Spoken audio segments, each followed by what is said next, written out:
And what are those strange bracelets we see in the Fantastic Four trailer? This television spot answered the question. We'll talk about it later. Hello, Pop Culture Society, we're back. Let's talk about the Fantastic Four, because ever since the first images were released, official images, trailers, we've noticed a pattern. We notice something that's present in all the characters, something that unifies them, that connects them. They all have a bracelet on their wrist. And ever since that bracelet, that little watch appeared for the first time in the first trailer, I've been seeing people asking, what is that?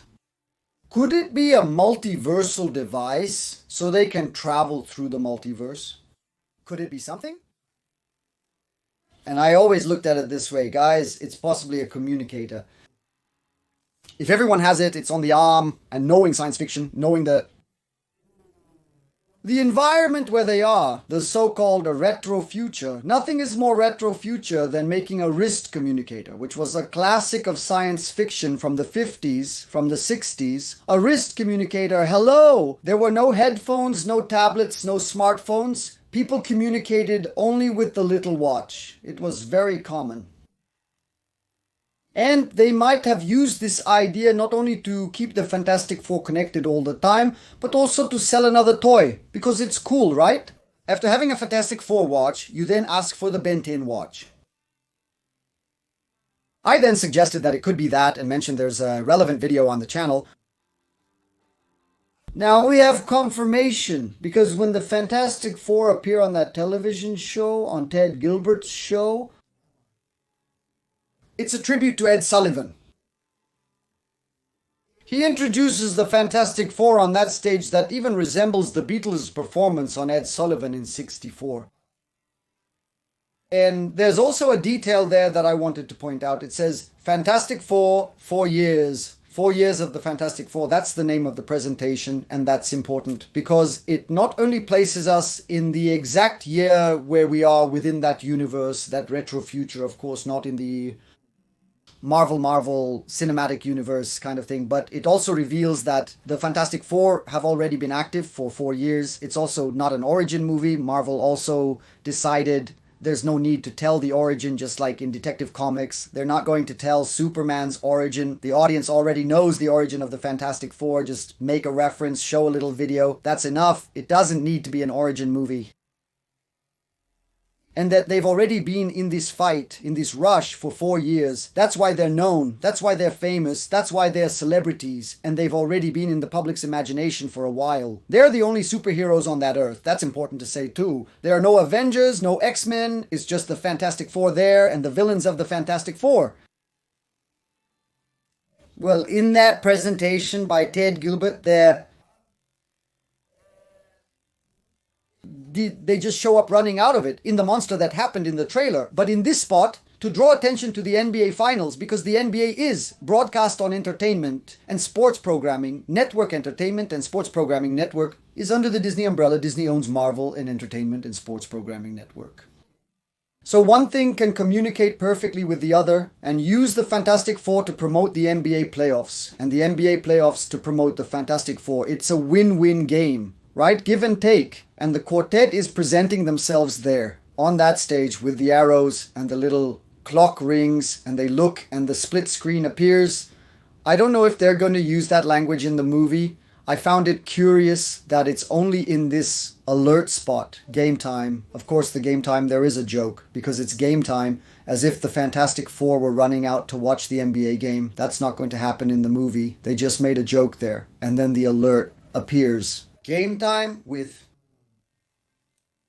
a little orange, red, orangish digital clock. So it pretty much confirms that that little clock is really for communicating and receiving alerts about dangers and such, about what's happening. In the trailer, you see when that colorful cloud appears in the sky, those lights in the sky that probably came from the Silver Surfer.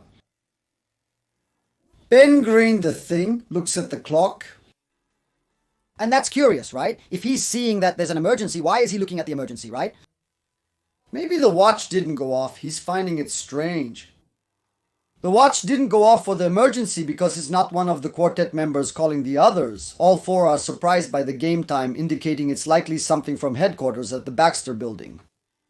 Probably Herbie, who's keeping an eye on the computer, is connected to the Fantastic Four's computers, and when some anomaly comes up, he sends a message. Maybe the thing got the message and checked, but didn't need to, because he can already see something's going wrong, or maybe there was no message. And then he says, that's weird. We didn't get this warning. Something serious is happening.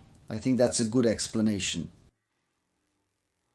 It's a watch for communication between the members of the Fantastic Four. Another crazy piece of technology like the Fantastic Car that flies, like a bunch of crazy gadgets that Reed Richards is going to use in this movie. And that's what the little watch is. Some people saw that little watch, that black background with the orange letters, and saw a connection to the Tennessee Valley Authority. Because the Tennessee Valley Authority also has that same style.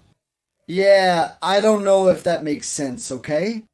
I think it's very unlikely that the technology was given by the Tennessee Valley Authority because Reed Mitchell can create his own technology. It's a very vague, distant connection that would require an understanding of what the Tennessee Valley Authority is, and I really think it's unnecessary. The simplest explanation is most likely the correct one. It's a coincidence, just like in the Loki series, when it shows the Tennessee Valley Authority, it also goes for a retro-futuristic style. You see the furniture, the technology, the clothes. It's all kind of anachronistic and at the same time futuristic. It really looks like something out of a science fiction story from the 50s or 60s. So, points of coincidence can happen without any real connection. I think that's the case here. About the Fantastic Four and this story about the 4 years of the Fantastic Four, there's one more thing to add before wrapping up the video. If they've been in active duty for 4 years, it makes sense when you do the math. Since the Fantastic Four comics were released in the United States in 61, that they would be in 64. Or 65, which even matches the Beatles' debut in 64. On the Ed Sullivan Show, so it puts things really close together. The Fantastic Four are most likely in the year 64 or 65, since they've been active for 4 years, depending on the month when both their journey and the show happened. So that's it. That's what I wanted to tell you, so now it's settled what that little clock is. It's just a way for the Fantastic Thing to stay in touch in a retro-futuristic way. Thanks for watching. I'll return soon with more pop culture topics. Like, comment, and interact to get notifications for new videos 3 per day, Monday to Sunday. Plenty of content, so stay tuned. And if you're here and just arrived, or if you didn't watch much of the channel during the week, take the opportunity to catch up on the content you missed. See you later, see you soon, see you in a bit, bye.